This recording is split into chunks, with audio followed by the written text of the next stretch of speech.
Hi అండి, welcome to Swarna vlogs. DSC ప్రిపరేషన్లో భాగంగా ఈరోజు టాపిక్ వచ్చేసి మనకి సూక్ష్మజీవుల వల్ల మొక్కల్లో వచ్చేటువంటి వ్యాధులు ఏవి, అవి ఎలా గుర్తుంచుకోవాలో మనం ఇక్కడ చిన్న ట్రిక్స్ ద్వారా గుర్తుంచుకుందాము. సో ఈ టాపిక్ వచ్చేసి మనకి 8th క్లాస్లో 3rd లెసన్లో సూక్ష్మజీవుల ప్రపంచం భాగం 2లో ఉంది.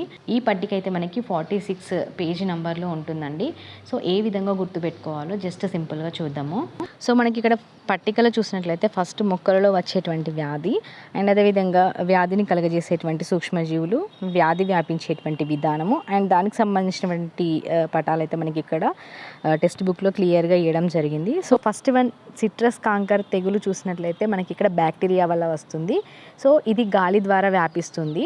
సో దీన్ని మనం ఏ విధంగా గుర్తుపెట్టుకుందామంటే మనకి ఇక్కడ ఇమేజ్లో చూసినట్లయితే మనకి నిమ్మకాయలు చూపించడం జరిగింది కదా. సో ఆ నిమ్మకాయల్ని మనం బాల్ అనుకున్నట్లయితే సో బాల్లో మనకి ఫస్ట్ లెటర్ బి కదా. సో బి ఫస్ట్ లెటర్, బ్యాక్టీరియాలో ఫస్ట్ లెటర్ బి. సో ఈ విధంగా మనకి సిట్రస్ కాంకర్ తెగులు బ్యాక్టీరియా వల్ల వస్తుందని చెప్పేసి గుర్తుపెట్టుకోవడం చాలా ఈజీ. అండ్ నెక్స్ట్ వన్ చూసినట్లయితే చెరుకులో వచ్చేటువంటి ఎర్రకుళ్ళు తెగులు మనకి శిలీంధ్రం ద్వారా వస్తుంది. అండ్ అదేవిధంగా ఇది గాలి మొలకల ద్వారా వ్యాపిస్తుంది అనమాట. సో దీన్ని సింపుల్గా ఎలా గుర్తుపెట్టుకోవాలంటే మనకి చెరుకులో, నెక్స్ట్ శిలీంధ్రంలో అంటే పలికే విధానం మనం చక్కెరి అని అంటాం కదా. సో అదేవిధంగా శిలీంధ్రంలో షీ ఉంది కదా. సో ఆ విధంగా గుర్తుపెట్టుకోండి. నెక్స్ట్ వచ్చేసి మనకి వేరుశెనగలో టిక్కా తెగులు, ఇది కూడా శిలీంధ్రం వల్ల వ్యాపిస్తుంది అండ్ గాలి విత్తనాల ద్వారా మనకి వ్యాపిస్తుంది అనమాట. జనరల్గా మనము వేరుశెనగలు చూసినట్లయితే కొన్ని విత్తనాలు మనకి ఇక్కడ ఫంగస్తో కూడి ఉంటాయి, అంటే బూడిద కలర్లో ఉంటాయి. సో అవి పాడైపోయి ఉంటాయి అనమాట. సో మనకి విత్తనాలు అలా చూస్తాం కాబట్టి మనకి విత్తనాల ద్వారా వ్యాపిస్తుందని గుర్తుపెట్టుకుందాం. అదేవిధంగా గాలి ద్వారా కూడా వ్యాపిస్తుందని గుర్తుపెట్టుకుందాం. ఇక్కడ మనకి విత్తనం నల్లగా ఉంది అంటే మనకు అర్థం ఏంటి? సో శిలీంధ్రం దానికి సోకింది అని చెప్పేసి గుర్తుపెట్టుకుందాము.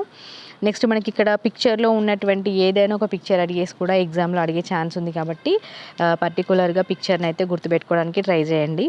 అండ్ ఇక్కడ మనం చూసినట్లయితే వేరుశెనగలో షా ఉంది, శిలీంధ్రంలో షా ఉంది. ఆ విధంగా శిలీంధ్రం ద్వారా వ్యాపిస్తుందని గుర్తుపెట్టుకోండి. నెక్స్ట్ పొగాకులో మొజాయిక్ వ్యాధి అనమాట. సో ఇది వైరస్ వల్ల వస్తుంది అండ్ దీంట్లో మనకి కీటకాలు వాహకాలుగా ఉంటాయన్నమాట. అండ్ లాస్ట్ వన్ వచ్చేసి వరిలో కాటుక తెగులు. సో ఈ వరిలో కాటుక తెగులు మనకి శిలీంధ్రం వల్ల వస్తుంది అండ్ గాలి ద్వారా వ్యాపిస్తుంది. ఈ శిలీంధ్రం వల్ల వస్తుంది అని మనం ఏ విధంగా గుర్తుపెట్టుకుందామంటే సో వరిలో కాటుక తెగులు అన్నారు. కాటుక మనకి ఏ విధంగా ఉంటుంది? బ్లాక్గా ఉంటుంది. మనకి పక్వానికి వచ్చినటువంటి రైజోపస్ అంటే శిలీంధ్రం ఏ కలర్లో ఉంటుంది? మనకి బ్లాక్ కలర్లో ఉంటుంది. సో మనకి ఇక్కడ వరిలో కాటుక తెగులు అన్నాం కాబట్టి అది 100% మనకి ఇక్కడ శిలీంధ్రం వల్ల వచ్చి ఉంటుందని చెప్పేసి మీకు ఒక ఐడియా అయితే ఉండాలి. సో ఈ పిక్చర్ని కూడా బాగా గుర్తుపెట్టుకోండి. సో ఈ వీడియో అయితే మీకు నచ్చిందని అనుకుంటున్నాను. సో మీ ఫ్రెండ్స్ కానీ ఇంకా మీ రిలేటివ్స్ కానీ ఎవరైనా డిఎస్సికి ప్రిపేర్ అయిన వాళ్ళు ఉంటే వారికి తప్పకుండా షేర్ చేయండి. అండ్ మరిన్ని వీడియోస్ కోసం ఛానల్ అయితే తప్పకుండా సబ్స్క్రైబ్ చేసుకోండి. Thank you so much for watching. Thank you.